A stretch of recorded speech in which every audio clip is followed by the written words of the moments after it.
अस्सलामुअलैकुम, welcome to student tube. आज के इस लेक्चर में हम 9th क्लास बायोलॉजी चैप्टर 2 चल रहा है और टॉपिक है हमारे पास mathematics as an integral part of the scientific process. जो मैथ्स है वो साइंटिफिक मेथड का एक बहुत ही लाजमी जुज़ है। Imagine that you are a biologist studying the insect population.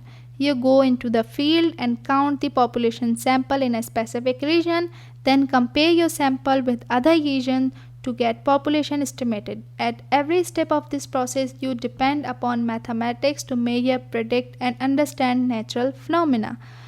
अब मैथ्स जो है वो साइंटिफिक प्रोसेस में बहुत अहम किरदार अदा करती है। अगर इमेजिन करें कि आप एक बायोलॉजिस्ट हैं और स्टडी कर रहे हैं इंसेक्ट की पॉपुलेशन, ठीक है। पॉपुलेशन हमने पढ़ा है फर्स्ट चैप्टर में कि पॉपुलेशन क्या होती है। अब आप फील्ड में जाते हैं, पॉपुलेशन सैंपल जो है किसी भी स्पेसिफिक रीजन का कलेक्ट करते हैं, देन कंपेयर करते हैं उसे किसी दूसरे पॉपुलेशन से, किसी दूसरे रीजन के पॉपुलेशन से, ठीक है। At every step of this process, her step पे आप जो है डिपेंड होंगे मैथमेटिक्स पे, ठीक है। आप किस तरह से फाइंड आउट कर सकेंगे ये तमाम चीज़ें, तमाम मेजर्स एंड प्रेडिक्शन, ये तमाम चीज़ों हैं जो हैं वो मैथमेटिक्स पे डिपेंड करती हैं। तो mathematical biology is a field of research that examines mathematical representations of biological system.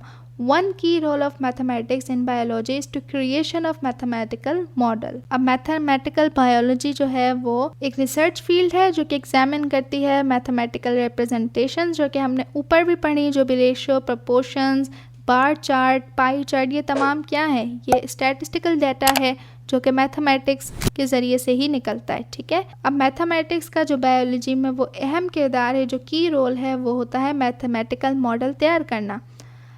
There are equations or formulas that can predict or describe natural occurrence such as organism behavior pattern, population changes over time, structure of protein, height of living organism, population of an endangered species, bacterial growth and so on. Finally, we can say that mathematics plays a critical role in better understanding the natural world.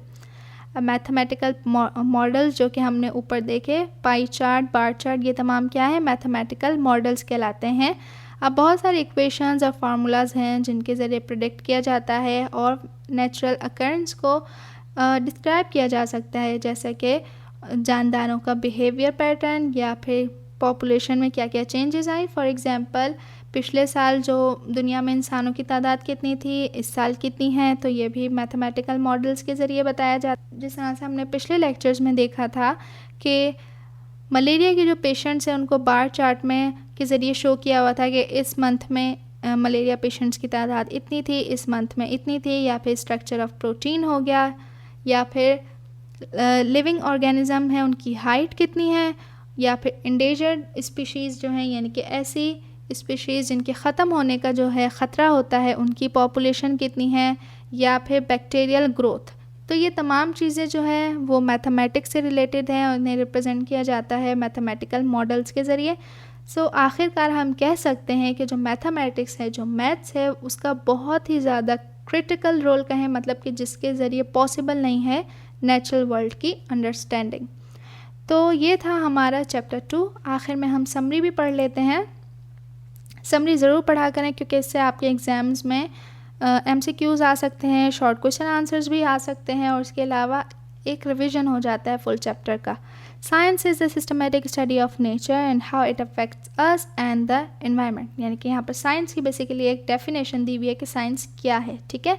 The biological method is the step wise process in which a scientist find out the reason of any biological problem about living things. तो ये है biological method की definition. An observation is a statement of knowledge gain through the senses, qualitative, और through the use of scientific equipment, quantitative. तो observation की definition है कि observation क्या होती है.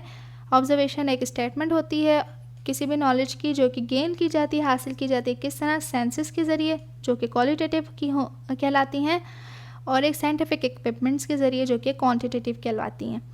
Your question should tell what it is that you are trying to discover or accomplish in your experiment. ठीक है, तो क्वेश्चंस तैयार किए जाते हैं मुशाहिदे के बाद ऑब्जर्वेशन के बाद जिस पे फिर काम किया जाता है, एक्सपेरिमेंट किया जाता है, उसका आंसर निकाला जाता है। A hypothesis an idea that is suggested as an explanation for a natural event, particular experience और specific condition that can be tested through definable experimentation. तो यहाँ पर आ गई है हाइपोथेसिस की डेफिनेशन। इसके बाद है the deductive reasoning involve the use of if then logic, यानी कि अगर ऐसा है, ठीक है, इफ़ देन मतलब अगर ऐसा है। इस तरह की लॉजिक जो है वो डिडक्टिव में यूज़ की जाती है। जैसे कि हमने मलेरिया में देखा था कि अगर प्लाज्मोडियम मलेरिया की वजह है तो फिर तमाम पेशेंट्स जो हैं मलेरिया के उनमें प्लाज्मोडियम मौजूद होना चाहिए, ठीक है। फिर है result includes detailing all observation and data made during your experiment. तो रिजल्ट में क्या होता है, रिजल्ट में तमाम ऑब्जर्वेशन की डिटेल होती है और साथ ही डाटा होता है जो कि एक्सपेरिमेंट की मदद से निकाला गया हो।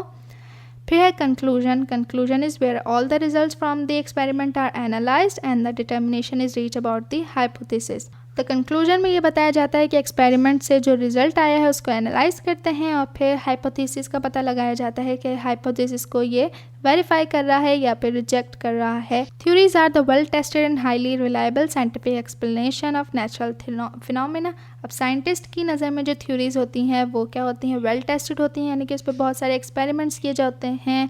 हाईली रिलायबल हैं, यानी कि उस पर आसानी से बिलीव कर लेना चाहिए क्योंकि वो बहुत सारे एक्सपेरिमेंट्स के बाद एक थ्योरी बनाई जाती है। इसके बाद है साइंटिफिक लॉ जो कि एक यूनिफॉर्म और कांस्टेंट फैक्ट ऑफ नेचर है।